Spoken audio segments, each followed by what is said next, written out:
우리가 무엇인가를 소유할 때, 뭐 물건을 사도 그렇고 뭔가를 택하여 소유하게 될 때는 그 소유의 가치가 있을 때에 선택하고 구입을 하죠. 어떠한 물건을 사더라도 그 물건이 내게 필요할 때, 내가 그것을 소장함으로의 뭔가 사용할 용도가 있거나 가치가 있을 때 이것을 소유하게 됩니다. 값을 주고 사기도 하는 것이죠. 그러나 그 가치가 상실되어져 버리면, 소유할 목적과 가치가 상실되어 버리면 어떻게 됩니까? 버려지게 되어 있습니다.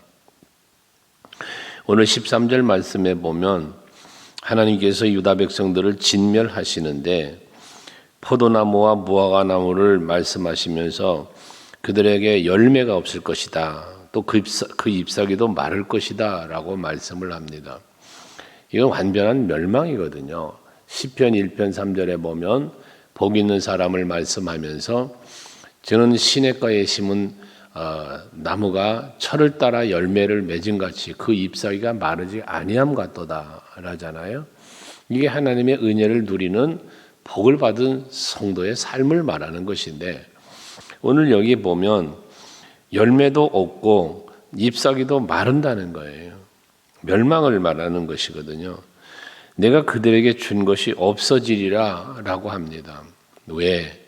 택함받은 유다 백성들이 택함받은 백성으로서의 존재 가치를 상실해 버리는 거예요. 이게 참 무서운 얘기이기도 하죠. 이 까부른다 하죠. 알곡과 가라지를 까부른다, 키질한다. 마지막 때 키질을 한다. 이 키질의 목적은 뭐냐면 쭉정이 가라지를 알곡과 분리시키는 것이거든요. 예수님도 비유말씀하시지만 주인이 씨를 뿌렸는데 거기에 가라지를 뿌리고 갔단 말이에요, 사단이. 그게 같이 이렇게 자라니까 이 가라지를 뽑아버릴까 하니 그냥 두어라. 그 가라지 뽑다가 알곡도 다칠까 걱정된다. 그러나 나중에 거두어 가라지는 불사르고 알곡은 곳간에 들이운다. 이 말씀을 하잖아요. 같이 있었지만 내가 소장하고 필요한 알곡이 있는가 하면 소장할 가치가 없는 가라지가 있는 것처럼 버려지는 자도 있다는 것이거든요. 오늘 예배하시는 여러분들은 하나님께 택감받은 성도로서의 존재 가치가 상실되지 않는, 언제나 하나님이 여러분을 택하심에 기뻐하시고 또 여러분이 오늘 바라보는 하나님이 보실 때 기뻐하는 그런 여러분들이 되셔서 버림받는 것이 아니라 사랑받고 또 책망받는 게 아니라 은혜와 복을 받는 여러분들 모두 되시기를 주의 이름으로 축원합니다. 이제 15절, 14절을 보면 우리가 어찌 가만히 앉아 있을까? 멸망당하는 자들의 입장에서의 이야기입니다. 우리가 어떻게 가만히 있을 수 있냐? 야, 우리 모이자 해서 우리가 견고한 성읍들로 들어가서 거기서에서 멸망하자. 우리가 여호와께 범죄하였으므로 우리 하나님 여호와께서 우리를 멸하시며 우리에게 독한 물을 마시게 하심이니라 해서 뭔가 한번 이 하나님의 심판을 자기의 힘으로 피해 보려고 한번 견고한 성읍들로 한번 찾아가 보자는 이야기거든요. 근데 아무리 견고한 성읍이라 할지라도 하나님께서 멸하시고 하나님이 벌하시는데 어찌 그것을 견딜 수가 있겠습니까?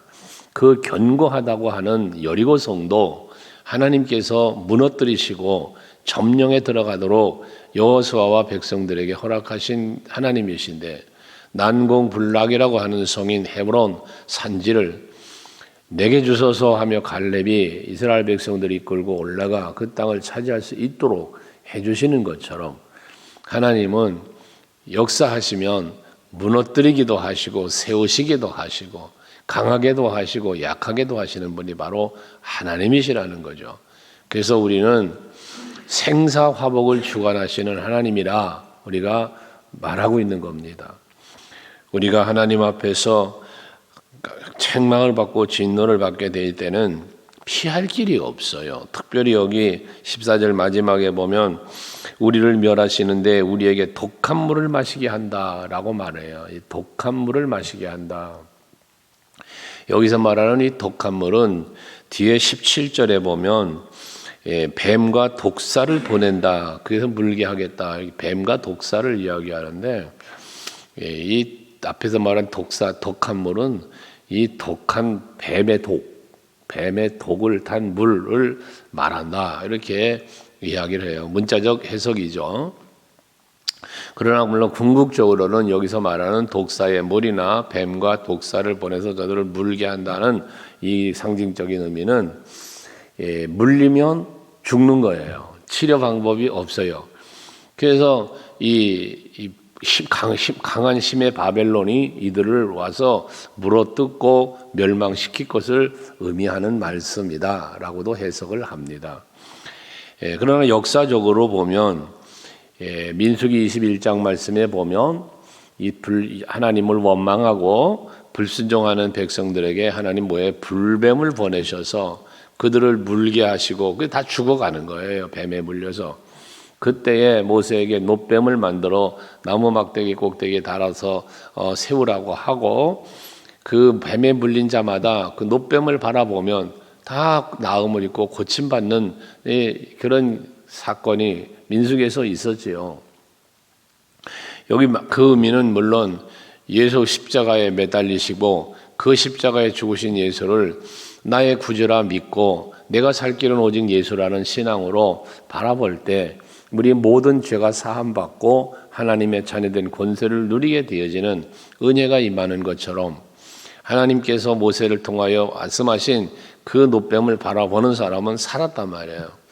하나님이 무엇이든지 하나님의 말씀대로 하나님의 말씀을 바라보고 따르고 살면 산다는 사실을 보여준 거란 말이죠. 여기 유다 백성들에게도 마찬가지인 거예요. 저희들이 견고한 성읍들을 찾아가서 거기서 피하본들, 자기들이 세상적인 힘으로 뭔가 방법을 찾아본들, 거기에는 살 길이 없는 거거든요. 오직 살 길은 하나님께로 나아가는 길밖에는 없는 거예요. 그래서 뒤에 15절에 그러잖아요. 우리가 평강을 바라나 좋은 것이 없으며 고침을 입을 때를 바라나 놀라운 뿐이로다. 평강을 바라고 고침받기를 바라는 거예요. 원하는 거예요. 이게 소원인 거예요. 그런데 그 고통이 평강을 바라지만 좋은 것이 없는 거예요. 평강이 없다는 거죠.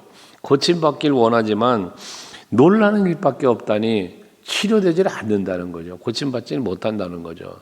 여기 뭘 말합니까? 마음에 바라고 원한다고 그냥 되어지는 게 아니라는 거예요. 지금 이들이 평안하려면 그리고 고침을 받으려면 방법은 하나잖아요. 여호와께로 돌아오는 거예요. 그런데 이들은 바라긴 했어요. 원하긴 했어요. 고통 가운데서 벗어나고 싶었던 거예요. 평안하길 원했던 거예요. 하는데 그 길을 제시하는 선지자들의 말을 따라 여호와께로 돌아오질 않는 거예요. 그래서 호세아 선지자가 오라 우리가 여호와께로 돌아가자 그러잖아요. 그는 치셨으나 찢으셨으나 낫게 해주실 거고 싸매 주실 것이라고 말하잖아요. 돌아가야 된다는 거예요. 그래야 회복이 된다는 거예요. 그래야 치료가 된다는 거예요. 나음을 입을 수 있다는 말이에요. 우리는 오직 예수 따라 하나님 말씀 따라 살아갈 때 거기에 사는 길이 있는 것입니다. 여러분들이 회복을 원하십니까? 치유를 원하십니까? 뭔가 하나님의 은혜로 평강을 원하십니까? 예수께로 나아가야 돼요. 주 안으로 들어가야 된다고 말이에요. 지난 주일날도 말씀을 우리가 묵상했던 것처럼 주 안에서 기뻐하라 그래요. 주 안에서 기뻐하라. 그러니까 우리가 주 안에 거할 때 주님이 내 안에 계실 때 그때 우리는 평안할 수 있고요. 그때 우리에게 살 길이 열려진 거예요. 그러므로 여러분들이 항상 주님을 가까이 하고 늘 새벽마다 이렇게 나오셔서 예배하는 이 예배의 행위와 여러분이 믿음으로 기도하는 여러분들의 모든 기도는 헛되지 않아요. 이 예배로 말미암아 여러분들의 기도로 말미암아 하나님이 베푸시는 은혜가 반드시 있거든요. 그 은혜를 누리는 여러분들이 되시길 바라는 겁니다. 이렇게 바라지만 이루지 못하는 이유는 하나님을 찾지 않았기 때문인데 오히려 저들은 멸망을 당하는 것이 16절에 보면 그 말의 부르짖음이 단에서부터 들리고 이 단은 이스라엘의 북단이에요. 그래서 지형적으로 보면 이 북쪽 끝에 있어서 그 단에서는 물이 아주 콜콜 쏟아지거든요. 그 물이 쏟아져 내려오면서 그게 갈릴리 호수로도 들어가고 요단강 물로 내려가면서 그 이스라엘을 풍요롭게 하는 그런 시작점이라고도 말할 수 있거든요. 그런데 거기서 뭔 소리가 들리냐? 준마애들의 우는 소리가 들린다는 거예요. 이 준마의 울음소리는 뭐야? 바벨론이 지금 말을 타고 점령에 들어오는 그 침략의 소리를 말하는 거예요. 그리고 온 땅이 진동하며 그들이 이르러 이 땅과 그 소유와 성읍과 그 중에 주민을 삼켰도다. 자, 견고한 성읍들을 피해서 한번 우리가 숨어보자. 그래서 거기서 한번 우리 살아보자 라고 했지만 앞에 그 독한 물은 바벨론의 침략을 상징한다고도 그랬죠. 이러한 강한 바벨론이 말을 끌고 진동 쳐들어오니 준말을 타고 쳐들어오니 어떻게 돼? 신속하게 들어오는 거예요. 북단 지역부터 소식이 지금 발굽소리가 준맛 소리가 들려오는데 금세 온 땅을 덮어서 멸망시켜버림을 말하고 있는 것이거든요. 그래서 그 뒤에 이제 뱀과 독사 얘기를 했습니다마는 술법으로도 제어할 수 없는 뱀과 독사라고 그랬어요. 하나님이 술법이나 또한 그 무엇으로도 제어할 수 없는 뱀과 독사. 이건 결국 이 술법은 뭡니까? 이들이 믿고 따랐던 우상들, 이방신들을 말하는 거예요. 그들이 바라보았던 믿고 의지했던 그 이방신들이 이 바벨론을 통하여 멸하시는 이 독사의 물, 뱀과 독사를 하나님이 보내시는데 이들을 저희들이 물리치질 못하는 거예요. 그들이 와서 이 백성들을 문다는 거예요. 그게 결국 뭐 하는 겁니까? 독사와 뱀에게 물리니까 죽임을 당하는 거죠. 멸망을 당하게 되었다는 거예요. 민수기서 말을 앞에서도 했지만 장대 매달린 노뱀을 바라보면 살았던 것처럼 예수 바라보면 사는 거거든요. 여호와를 바라보고 여호와를 찾으면 사는 거거든요. 견고한 성읍을 찾는 게 아니라 여호와를 찾아야 되는 거예요. 여러분, 우리는 세상을 살면서 신앙생활을 하면서도 모든 문제의 해결 방법을 여호와께로부터, 여호와 하나님께로 나와 예수로부터 성령의 역사로 찾아야 되는데 그러지 않고 이 시대에도 방법을 세상 것으로 찾으려고 하고 사람에게로 찾으려고 하고 이런 사람들은 여러분 답이 있는 듯 하나 여러분 해결책은 거기에 없어요. 우리는 오직 예수를 바라봐야 되는 거예요. 그리고 하나님을 따라야 되는 거예요. 그래서 그 뜻을 찾고 그의 긍휼과 자비를 구해야 되는 거거든요. 그래서 우리는 날마다 예배하고 기도하는 거예요. 그러면 여러분들은 가장 좋은, 가장 복된 선택을 하고 지금 이 새벽 제단을 쌓으며 사시는 거다 그 말이죠. 이렇게 백성이 멸망당함을 여호와께서는 선포하시고 에레미야는 그걸 백성들에 선포하니 18절에 보면 슬프다 나의 근심이여 어떻게 위로를 받을 수 있을까 내 마음이 병들었도다. 에레미야 선지자의 마음이에요. 저 백성들에게 하나님이 멸할 것을 계속해서 선포해도 이 백성들은 엘리야의 선포하는 말씀을 듣고 여호와께로 회개하고 돌아오지를 않고 아직도 세상 방법만 찾고 있는 그들의 모습, 그래서 결과적으로 멸망당하는 저들의 모습을 바라보는 에레미야의 마음은 너무나 슬펐다는 거예요. 그래서 내 마음이 병이 들었다는 거예요. 이 선지자의 마음을 고백한 거죠. 여러분, 예수님께서는요 감람산에서 예루살렘 성을 바라보시며 그 예루살렘 성이 멸망당할 것을 바라보시면서 눈물을 흘리셨다 그러셨지 않았습니까? 그 눈물을 흘리셨던 곳에 눈물교회라는 이 눈물 방울을 상징한 그런 모습으로 교회를 지어놨어요. 그 눈물교회라는 곳에 감람산 기도원에 예수님 기도하시던 그 모습도 있고 거기서 바라보면 예루살렘 성이 다 맞은편에 바라보여요. 여러분들 예루살렘 성전과 성의 사진을 보신 분들이 많이 계실 거예요. 현장 다녀오신 분도 있겠지만 그게 바로 눈물교회라는 곳에서 바라본 예루살렘 성의 모습의 사진이에요. 그게. 그 모습이, 그 아름다웠던 성이 무너져고 그 멸망당할 백성들의 모습을 생각하며 바라본 예수님의 눈에는 눈물이 흘렀다는 거거든요. 여러분, 선지자의 눈물은 여호와의 눈물이 되는 거예요. 오늘 우리 서강교회 성도들은 하나님의 눈물을 흘리게 하는 성도가 아니라 하나님을 기쁘시게 해드리는 성도가 되기를 원하고, 또 여러분에게 하나님의 말씀을 가르치며 선포하는 주의 종의 마음에도 기쁨이 될 수 있는 여러분들이 되시기를 바랍니다. 그것이 여러분에게는 은혜가 되고 복이 되는 거예요. 그래서 예레미야는 이렇게 슬퍼하고 고통하며 마음에 병들었다고까지 하면서 19절엔 또 그런 말씀을 해요. 딸 내 백성의 심히 먼 땅에서 부르짖는 소리로다. 이 먼 땅에서 뭐예요? 멸망당하고 도망가고 피한 자들이에요. 얘들이 부르짖는 소리예요. 뭐라고 부르짖어요? 여호와께서 시온에 계시지 아니한가? 그의 왕이 그 가운데 계시지 아니한가?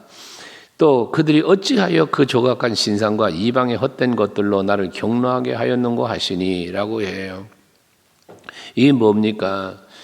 예루살렘 시온에는 여호와가 계시지 않냐는 말이에요.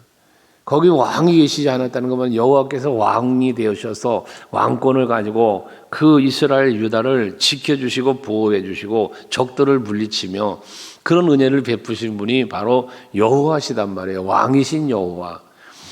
그런데 이렇게 왕이신 여호와 하나님께서 시온에 계시고 그 왕권을 가지고 보호하고 다스리고 계시지만, 그러나 백성들은 뭐 했어요? 이방신을 섬겼다는 거예요. 조각한 우상을 섬겼다는 거예요. 참으로 기가 막힌 일이죠. 그러니 마음에 병이 들고 슬퍼하는 선지자의 모습, 여호와 하나님의 안타까운 모습을 보게 되어지는 거예요. 살 길이 있는데, 살 길을 지금 알려주는데 그 방법을 안 쓴다는 거예요. 이런 비유를 하면 어떨까요? 이 약을 먹으면 살아요. 이 주사를 맞으면 살아요, 의사가. 그런데 그 약을 안 먹고 그 주사를 맞지 않고 샤머니즘 미신을 찾아가서 무당 갖다 놓고 굿이나 한다고 여러분 그거 살겠습니까? 아니거든요.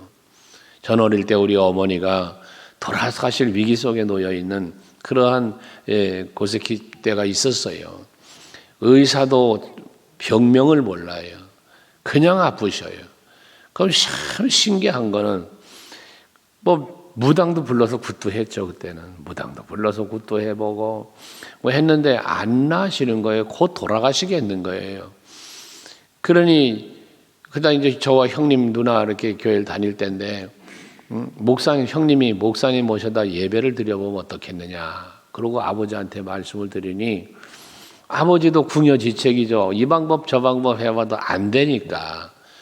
그래서 한번 그러면 모셔와 봐라. 그래서 목사님을 모셔다가 예배를 드렸더니 거짓말처럼 어머니가 일어서시는 거예요. 그게 얼마나 참 감사합니까? 근데 그러고 그냥 계속 건강하게 사시면 좋겠는데 또 아프시는 거예요. 또 안 되는 거예요. 나중에는 아버님이 얘가 목사님 좀 모셔와 봐라. 또 그래요. 아버지가 이제 모셔오라고 먼저. 그래서 또 모셔다 예배드리면 또 나아요. 이걸 몇 번 반복을 했어요. 그러면서 이제 어머니는 교회를 먼저 나오셨고 후에 아버지도 이제 나오시면서 이렇게 신앙생활을 하게 되셨는데, 여러분 정말 우리는요 하나님을 찾아야 돼요. 하나님을 믿고 바라야 돼요. 이게 무슨 샤머니즘적 관점이 아니에요. 성경이에요 이게. 그러므로 여러분 우리의 살 길은 예수밖에 없다. 이런 강한 믿음을 가지고 다른 그 무엇을 의지하거나 바라보지 말고 오직 여호와 바라보는 여러분 되시기 바랍니다. 그러면서 이어지는 말씀 또 얼마나 안타까워요. 20절 보세요. 추수할 때가 지나고 여름이 다하였으나 우리는 구원을 얻지 못하는도다. 추수할 때가 지났다. 여름이 다했는데도 구원을 받지 못한다. 뭐예요? 회복되고 바뀔 수 있는 기회가 있었다는 거예요. 그 때가 있었다는 거예요. 그런데 그 때가 지나갔다는 거예요. 때늦은 후회를 하고 있는 것이죠. 21절도 마찬가지예요. 딸 내 백성이 상하였으므로 나도 상하여 슬퍼하며 놀라움에 잡혔도다. 백성의 그 멸망은 선지자의 고통과 아픔이라 그랬잖아요. 그러면서 22절 길앗엔 유향이 있지 아니한가? 그곳에는 의사가 있지 아니한가? 딸 내 백성이 치료를 받지 못하면 어찌민고? 기회가 주어졌지만 그 기회를 놓치고 난 후회를 이렇게 표현하고 있다는 것이거든요. 여러분, 하나님은 우리에게 기회를 주시잖아요. 구원받을 기회, 또 은혜 받을 기회, 하나님과 만날 수 있는 기회, 동행할 수 있는 기회를 우리에게 주시는 거예요. 은혜를 누리며 살 수 있는 기회를 날마다 주시는 거예요. 날마다. 그런데 우리는 스스로가 그 은혜를 함께 누리며 살 수 있는 여호와와 동행하고 그를 바라보고 의지하며 살지 않고 자꾸 이 곁에 계신 주님을 놓치고 바라보지 못하고 자꾸 사람 보고 세상 보고 환경 보다 보니 불평이 생기고 평안이 무너지고요. 이래 사는 거예요. 오늘 아침에도 여러분들을 정말 말씀처럼 오직 우리의 살 길, 우리의 모든 회복과 평강의 길은 예수밖에 없다는 사실을 마음에 믿으시고, 여러분들 오늘도 그 믿음 갖고 기도하시고 또 응답의 은혜 누리시면서 오늘 하루도 평강하고 복된 하루 살아가는 여러분 되시기 바랍니다. 예수님 덕분에 행복합니다. 이 고백이 여러분 입술에 있기를 바랍니다.